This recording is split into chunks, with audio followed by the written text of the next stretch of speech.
What's going on, my pretty pandas? It's your huggable hipster here, and welcome back to Doki Doki Literature Club. We're gonna go, here's our save point, where we have to write a poem for a lucky lady. And I kind of want to go with Yuri, because Yuri's my homegirl. She likes horror, she likes psychological stuff. So, perfect. First word, horror.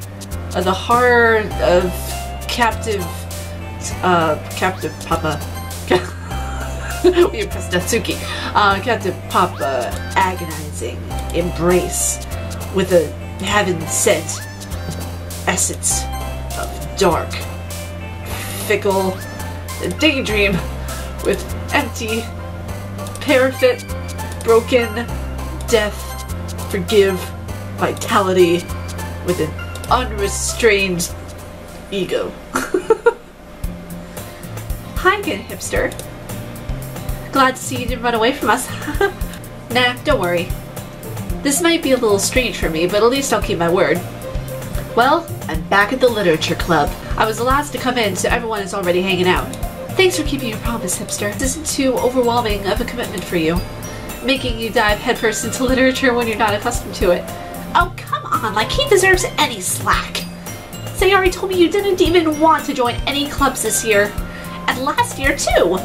I don't know if you plan to just come here and hang out or what, but if you don't take us seriously, then you won't see the end of it. Natsuki, you certainly have a big mouth for someone who keeps her manga collection in her club room. Natsuki finds herself stuck between saying Monica and manga. Manga is literature! Swiftly defeated, Natsuki plops back into her seat. Don't worry, guys! I didn't expect to do that high voice so quickly. Hipster always gives it his best as long as he's having fun. It's true about me too. Doing busy work without even me asking. Like cooking, cleaning my room. How dependable. Sayori, that's because your room is messy and it's distracting. Can't read. And you almost set your house on fire once. Is that so? You two are really good friends, aren't you? I might be a little jealous. How come? You and Hipster can become good friends too. Sayori. Huh? As usual, Sayori seems oblivious to the weird situation she just put me into. Oh, Yuri even brought you something to say, you know? Oh, wait, Sayori. Me? Not really. Don't be shy. It's really nothing. What is it? Never mind.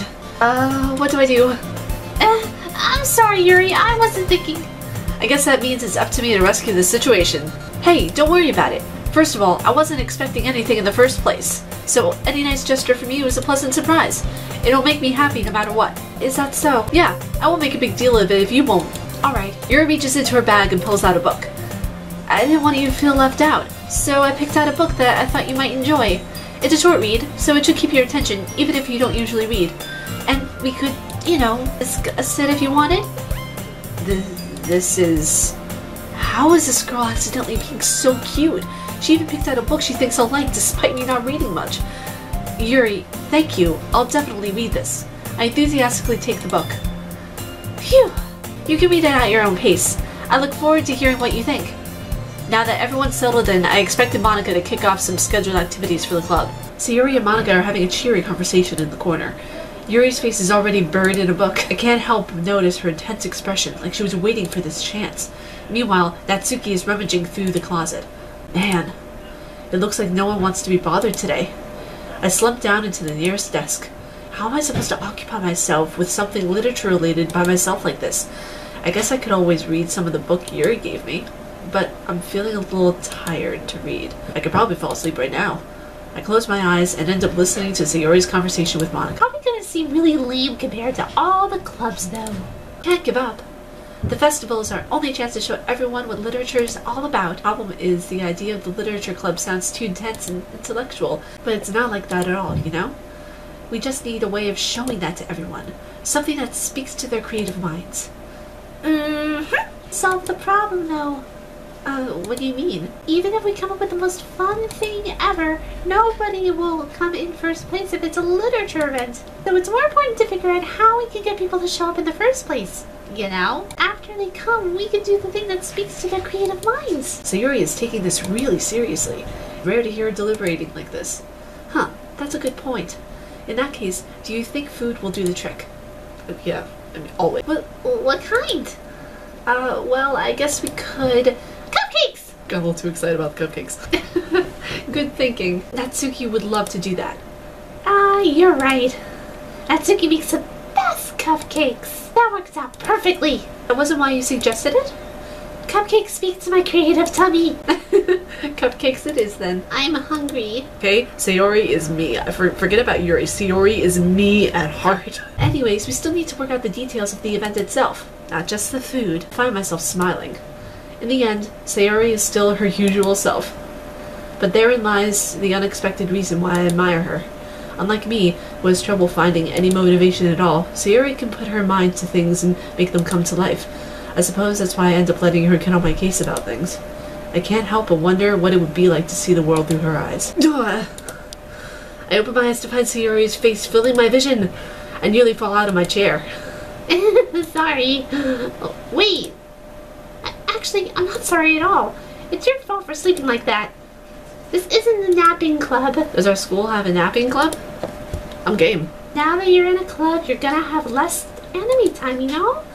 You need to get used to it. Don't say that out loud. I glance over my shoulder to see if Monica overheard. It's true, though. Yeah, I know. You're always looking out for me, Sayori. It's what I do best. What about you? You look out for me better than you look out for yourself. You're still oversleeping every day, aren't you? Not every day. That's not very convincing. This past week, have you gotten up on time? That's... it's a secret. She really is me. Knew it. Come on. At least give me the benefit of the doubt. Can't even do that. Look, Sayori, it's written all over you. Sayori glances around at herself. How is it written all over me? You were clearly in a rush this morning. Look, your hair is still sticking out all around here. I run my fingers to the side of Sayori's hair, trying to straighten it out. Oh man, you really gotta brush for this. You gotta get a brush for this. I can't talk. My hair is just really hard to get right. I won't fall for that. There's more than just your hair. Look, your bow isn't even straight either. And there is a toothpaste stain on the collar right there. I try to wipe off the stain with my fingers. But nobody would ever notice that. Of course they would. Nobody's gonna tell you about it because they don't want to embarrass you. Fortunately, I really don't care about that. Hey, you meanie! And you don't even keep your blazer buttoned up. Seriously, Sayori, I think you don't have a boyfriend yet. Ooh, that's not nice. That's super mean. Sorry, but you'll thank me later. I start to button the blazer from the bottom. Once you see how much better it looks, you'll change your mind. Okay, really? Really? From that angle? Really? This is so funny. What is? Well, I was just thinking how weird it is to have a friend who does these kinds of things. Huh? Don't say that. You'll make me feel weird about it and stupid. It's okay, though. I'm happy we're like this. Aren't you? I guess. Hey, be careful. The button might come off. The button might come off, you pervert. Why is this one so hard to close? This one's so hard to close. Struggle to fully close a button near her chest. Does this thing ever fit you properly? It did when I bought it. Sigh. Ever buttoned it, you would have noticed sooner that it doesn't fit you anymore. What are you smiling about? It means my Boobs got bigger again. Don't say that out loud. Anyway, you look much better on now. Ah. Why does it feel so strange to see Sayori's blazer buttoned up like that? But it's so stuffy. Ugh. It's not worth it at all. Sayori hastily unbuttons her blazer once more. That's so much better. Sayori puts her arms out and twirls around.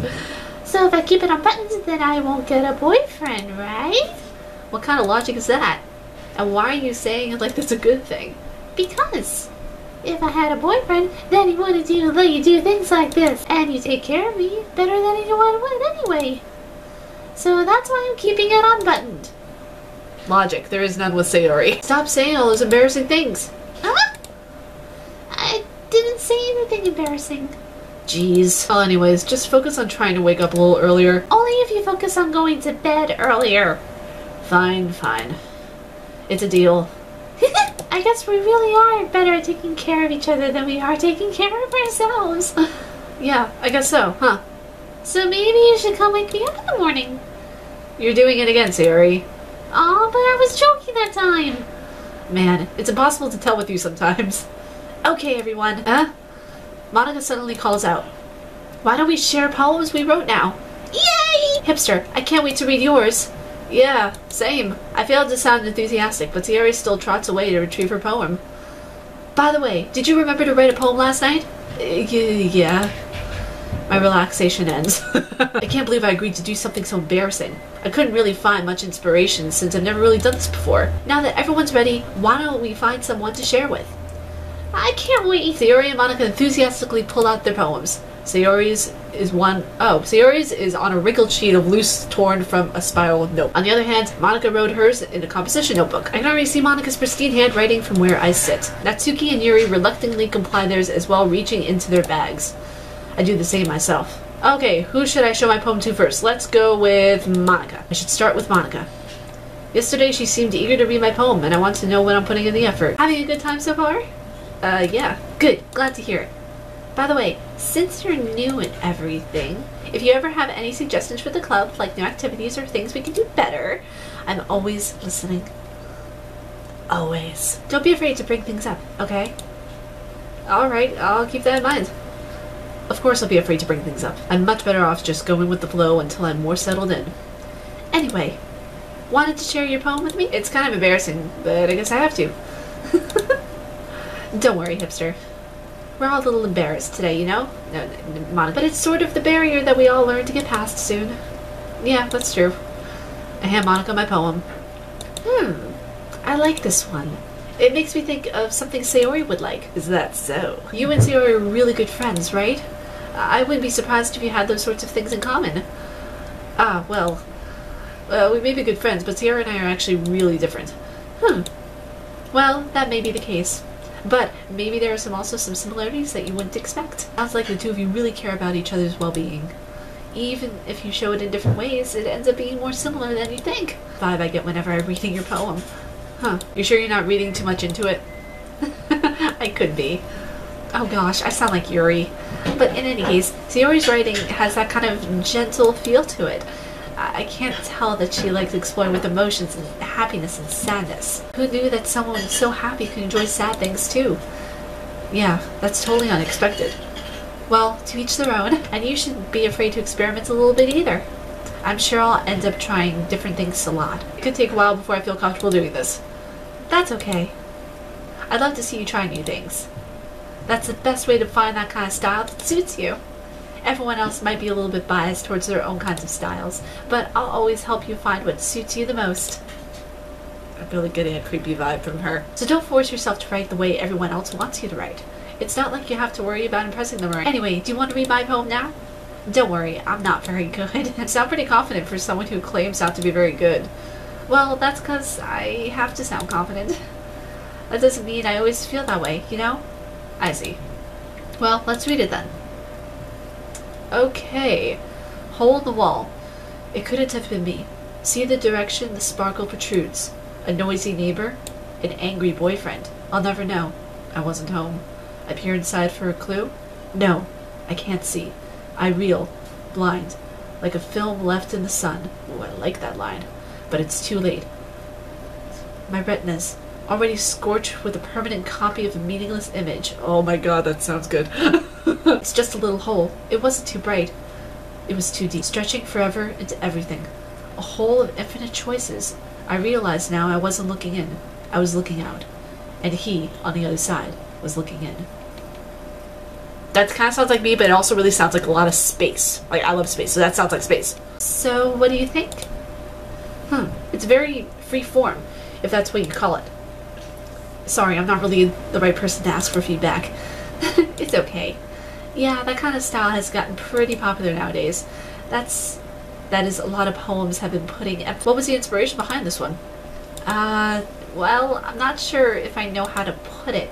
I guess you could say I had some kind of epiphany recently. It's been influencing my poems a bit. Recently, huh? Me? By any chance? An epiphany? Yeah, something like that. I'm kind of nervous to talk about deep stuff like that because it's kind of coming on strongly. Maybe after everyone's better friends with each other. Anyway, Here's Monica's writing tip of the day. Sometimes when you're writing a poem or story, your brain gets too fixated on a specific point. If you try so hard to make it perfect, then you'll never make any progress. Just force yourself to get something down on paper and tidy it up later. Another way to think about it is this. If you keep your pen in the same spot for too long, you'll just get a big dark puddle of ink. So just move your hand and go with the flow. That's my advice for today. Thanks for listening. So I feel like we should stop for today because the heater just went on and we have 3 more poems to look at, and I want to be able to elongate this series as much as possible because I'm really enjoying this game. So we are gonna save it off over here on this one. Yeah, empty slot. Okay. So I really hope you guys enjoyed this episode of Doki Doki Literature Club. If you guys like my face and what I do, please be sure to subscribe down below, hit the like button, and ding the bell because I make videos every damn day. Stay casually nerdy, you guys, and I will talk to you all in the next video. Peace.